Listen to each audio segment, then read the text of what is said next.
Greetings, ladies and gentlemen. You are joining us on this wonderful Monday night. Joining us today, we have SoloRider all the way from Mpumalanga, based in Pretoria. 012. How you doing? I'm good.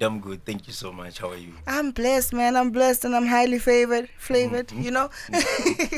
We're very happy to have you here because we know you, well, let me not speak for all of us, but I know you as a very professional person in the arts and in the crafts. But we want to start with the simple things. We want to get to know you. Yes.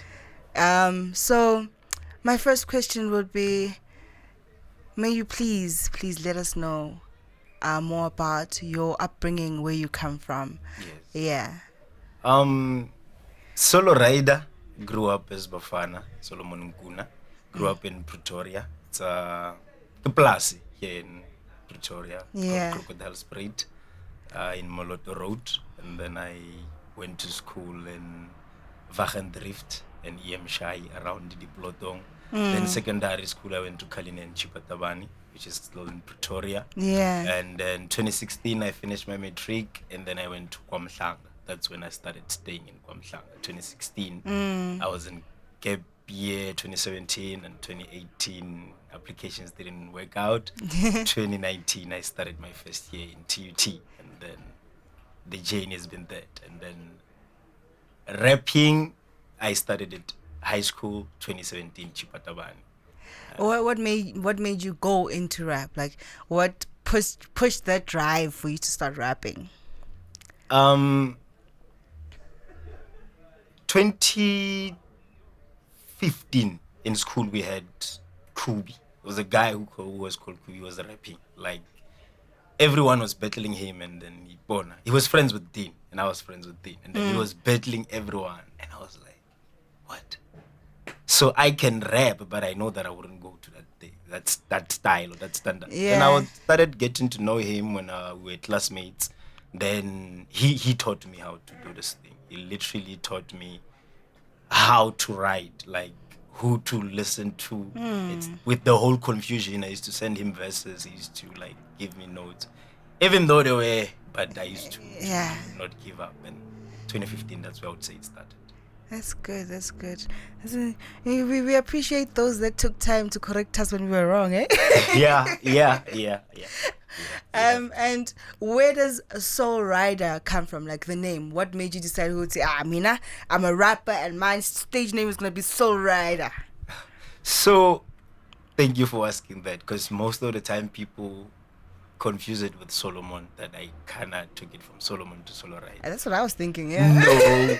So, growing up, like, plasing, and then it was a family house. Yeah. The cousin, we were there. But playing, I used to play by myself. Not like I didn't play with them. I would play with them, but sometimes I would have myself le ball.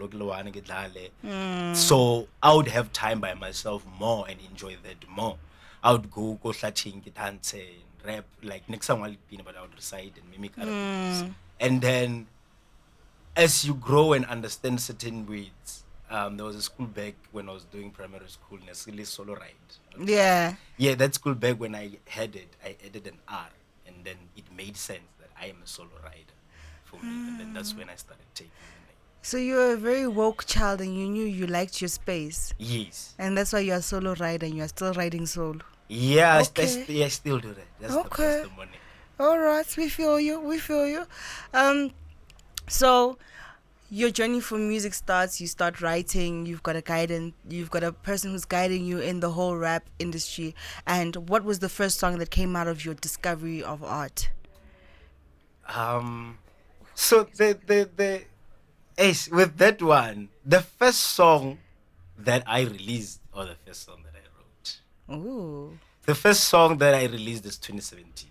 Uh-huh. So from 2015, like learning this thing, I was writing. Yeah. Freestyling. I never released the song. 2017, when I was in a gap year, I released the song. It was called Lord Bless My Hustle. Yeah, that was the first song. And is Lord blessing your hustle? I believe so, because slowly but slowly I'm getting opportunities. I'm getting to be at spaces like this. I'm getting to share my work with people, I believe. So you planted the seed and it's growing, well. It is. It has a plan. That's good. That's good. So where can we find God Bless My Seed? Is it on platforms? No, that one is not, but there is Lord Bless My Hustle on SoundCloud and Audio Mac part 2, 3 on SoundCloud and Audio Mac and YouTube. So God is not blessing your hustle once; He's doing it 3 times. It has to be like it has to be a reminder. So in most of my projects, when I release albums, I'll have to add that song. You'll have to add. So it's a form of a prayer. You have to go back and be thankful and ask. So guys, SoloRider, when you download or buy a CD, just know God Bless My Hustle will be a bonus track on every album. No, yes. Man, I feel it. I feel that's really powerful, man. That's really, really powerful. So your family, how did your family take you being a musician? I would say I had a very, very welcoming family in terms of, that's why I'm saying I would find my time playing alone. They allowed that.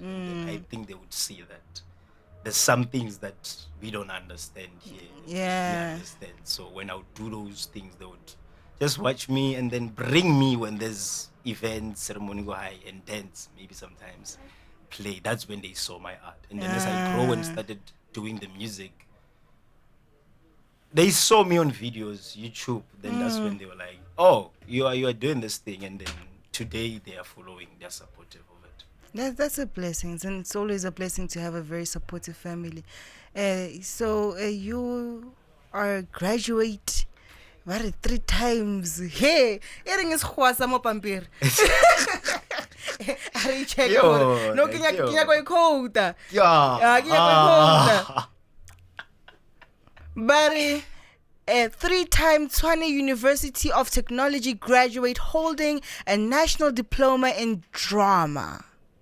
Hey! Performing arts and a graduate. Yeah, it's performing arts. Yo, you performed the performing arts twice, my nigga. So it's advanced and postgrad. Basically, my qualifications, they make up honors. Yeah, there's 3rd year, which was a national diploma, and there was advanced diploma, and there was postgrad diploma. Bana tsamayang skolong. La motho tsamayang skolong. Go to school. Hey. They did. No, I'm the one who's saying it. You can't see my face, but go to school, guys. Do you hear this? So, yes. In all of your achievements and all your honors, in your honor that you have, hey, I don't even know how to say it. I'm so excited. I'm just so happy. I'm just like, I'm honored. That's why I don't even know how to state this next question because of how humbled I am. What opportunities what opportunities came through from you studying what you studied? I would say after graduating, I had the privilege to perform at your State Theatre, TX Theatre, and the National Arts Festival in Grahamstown. And I've got to perform also in Arts Festival when I was in training. I got to also stage the work. I got to curate and mentor the work. So the opportunity was not only on learning, was growing and also testing my work in terms of working with other people, facilitating specific classes like your puppetry, your children's work. Yeah. So we start from learning and you are applying that. But the opportunities have been there, even though they are not as much, but we relevela what we get. Yes. So I see that you do dance as well. How did you grow because from your stories we already know that dancing is something you discovered as a child, and how did you turn it into from a child's play, from liketo ya go backyard to it being a professional thing that you do? How did you grow into that? In terms of professional, I haven't gotten the gigs to do it professionally. Yeah. And I did theater dance in school, so we got to specialize with theater dance. So yeah. Where you learn how to dance for theater and for corporates that do theater works that specialize in dance. Now I was here and then I never got that chance to get anybody betching and challenge people. But I had a partner that I was dancing with, Tiago. So I would do smaller routine when there's maybe Chilasiana, they know me. When there's even now when there's something they know, I'll stand, play me some piano, I'll move, But I got to school and got to understand that there's a profession, not only as my jiva, and understand that you can got to learn how to do it on stage, and you can get to learn techniques on it. You can get to understand how it applies, Yeah. choreography, and yeah, it's a process. We still learn.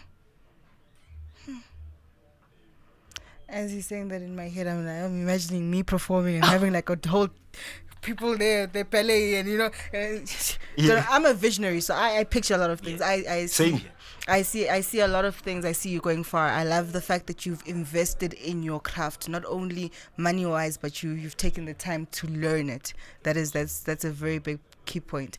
Now, here's my biggest question. I think by now I'm already famous for this question. How do you monetize your craft? Yeah.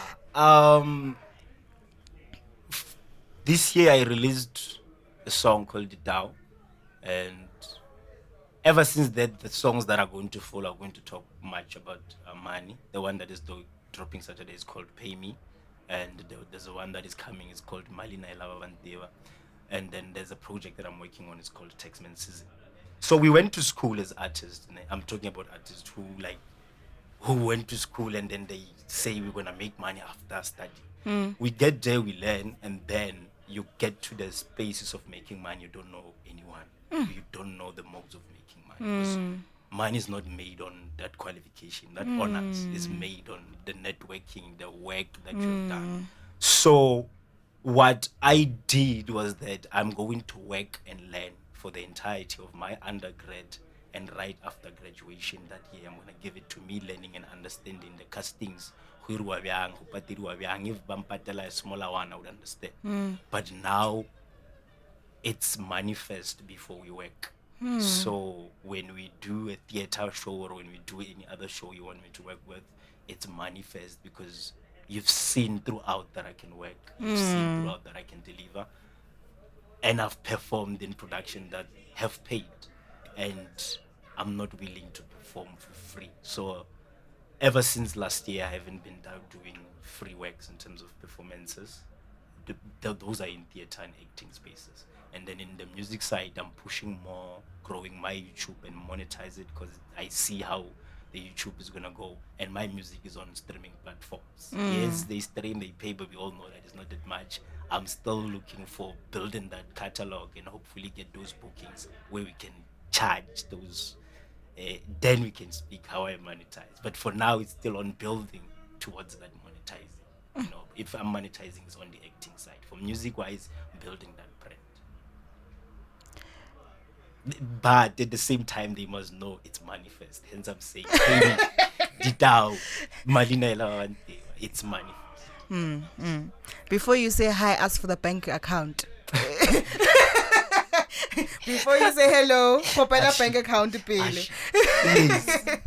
I mean, for me, I feel like it's fair since you know my work. Yeah. I would understand if you don't know my work when I have to prove myself. But if you've seen that I can do, whether it's this is this, you know that you have to pay. You're calling me for a reason. You got my service. number for a reason. So cough the money. Just for the down. I feel you. Man.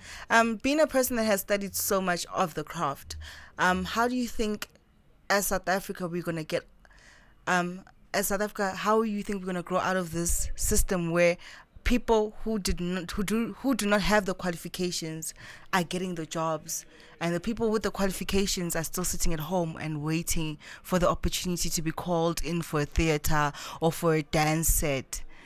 That one is tough, It's a right wrong situation, like because those who are not qualified also they have the talent. Others they really are going to workshops. They really are investing in having tutorials on other things. So school is important so that you understand the dynamics of how to save yourself. In school they teach us things like business, how to open your business if you can't get custody.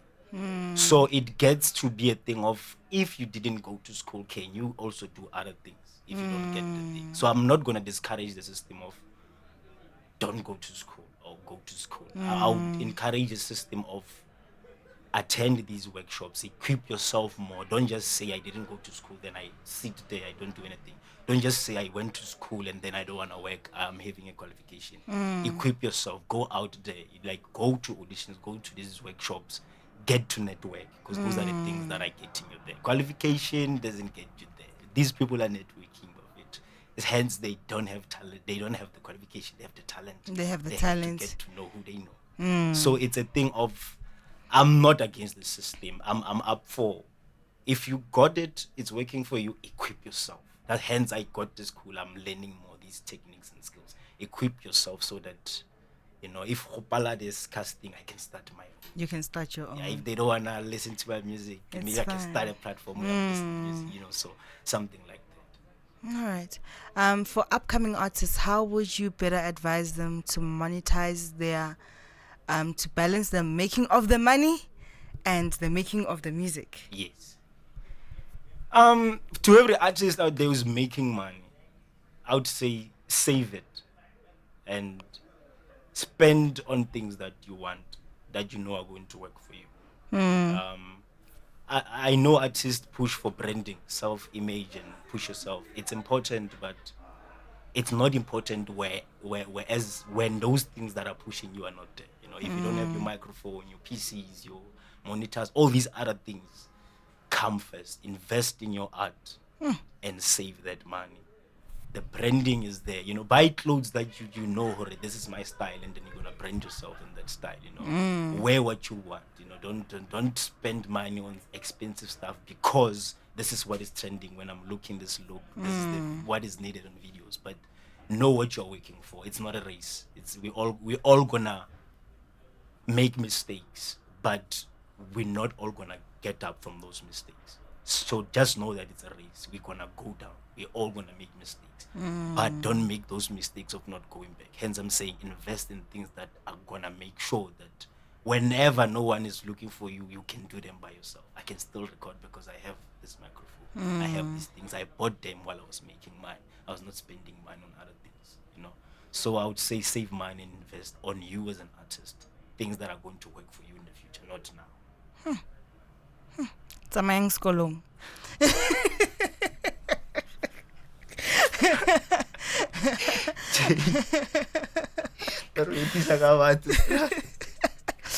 Ladies and gentlemen, there you have it. SoloRider, behind the biography, a man has spoken. Have yourself a wonderful Monday night. See you next week.